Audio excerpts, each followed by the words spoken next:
Bon dia, mi amigos. Good morning, guys. Hey, I hope you guys are well now. Hey, today I overslept. Yo, see the training yesterday that I did. It killed me. It killed me, dog. But nonetheless, we are good. We are fine. I've just been looking at my schedule. I think I have a plan on how to compensate for the time lost. I mean, it will result in less sleep, but that's what I've got to do to make sure that I reach my weekly goal, because my system is working, my body, sometimes it rejects, man.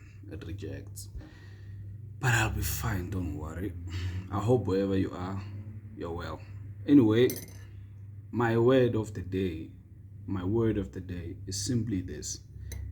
Sometimes you must tie the lever. Like Papa Benny says, you must tie the lever. Sometimes you must just go for it.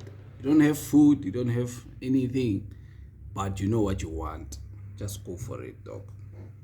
Sometimes you must just tie the lever. You must have inkani, must have that thing in you, must have the dog in you. Don't wait for people to give you things. Go and take it. Go after it. The worst that could happen is that you fail. That's the worst that could happen. But when you fail, most of the times you get better. So tie the lever and go, my guy. Just go. Just go and get it. Now that's what I can say to you. Because man, I don't know about girls, but as guys, you realize early on in your life, especially in these 20s, that I'm on my own here.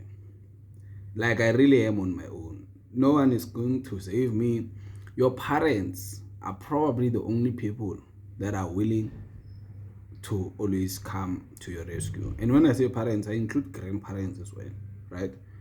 They are probably the only people who might come to your rescue. Might, because it's also based on their capabilities.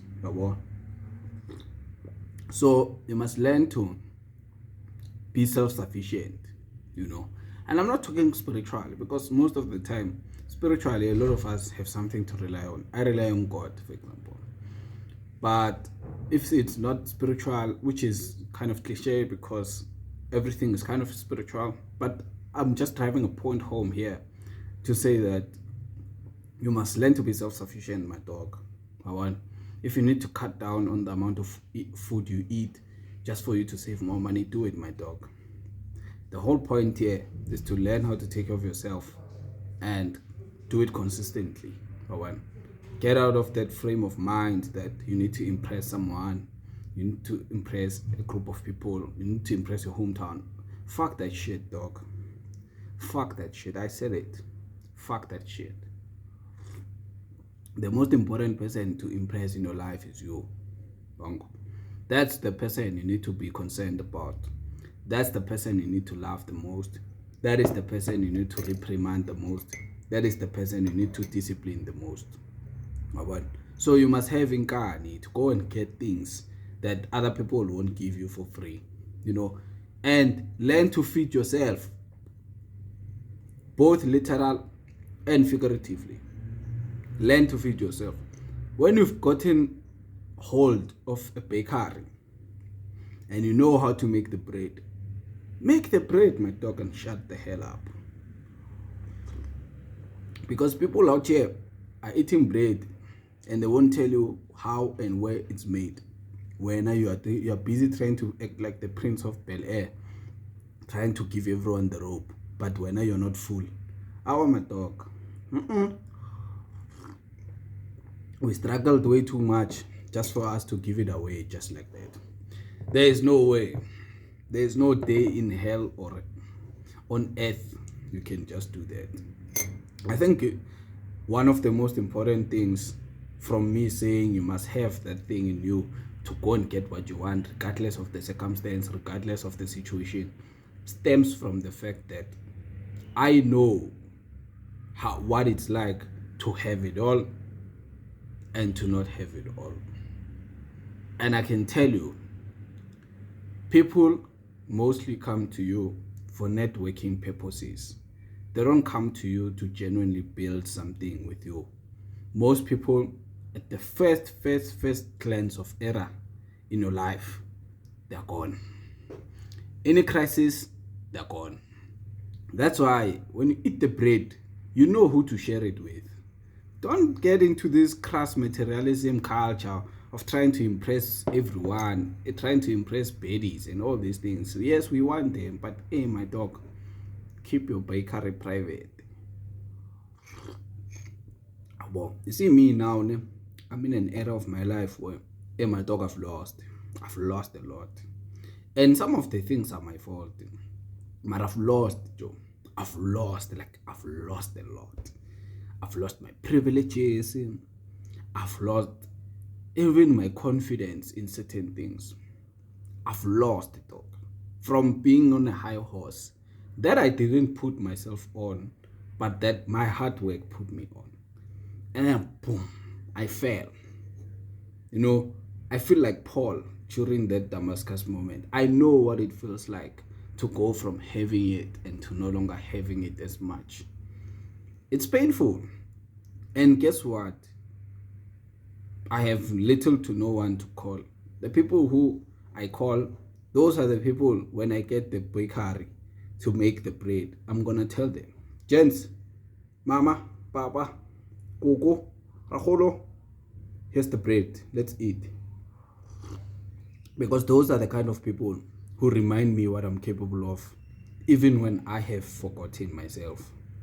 But they are the reason why I tie the lever and I go and get it anyway.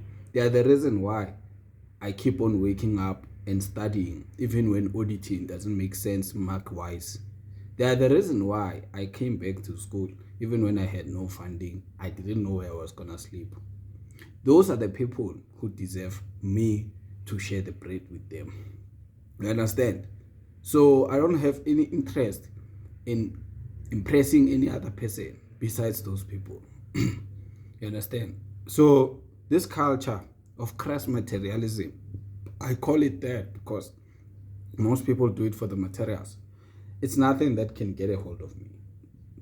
It's nothing, dog. All I want is a peaceful life, and everyone has their own definition of peace. But mine is having enough. I think I'm wise enough to know that the most intelligent person is the one who knows when to stop and the one who knows enough is enough. I don't want more. I want enough. That's all I want. I want enough. So I'm tying the lever and I'm getting enough. You understand? That's where my interest lies, honestly speaking. So let's keep on getting what we want, or rather what we know we need for us to live the lives we want. Let's keep getting it, and don't live to impress. Live to live your life. Live to love. Live to care. This nonchalant bullshit that people tell you about, it's not impressive, dog. Love. What if you died tomorrow? What if you died today? Would you say you've lived? That is the question I ask to you. So we may be worried about these things in the grand scheme of things, but to find that they don't matter. That's why now I tie the lever and I get what I want. And if I die, at least I'll be dying in pursuit of it. If I don't die, then I'm definitely getting it. That's the mindset. That's how I live. But I always do that whenever I feel like I'm not getting the path right. And I ask myself, I'm like, what is it that I really want? And I'm like, okay, I want this. Okay, sure. Then let me pursue it. If I die, at least I'll die happy because I'll be dying in pursuit of it. If I don't die, then I'm definitely getting it. There is no way. Whether it takes me 3 years, it takes me 5 years, it takes me 10 years, I'm flipping getting it. And that is the point. We don't live to impress. We live to live our lives. We live to care. We live to love. We live to help those we love. Dango.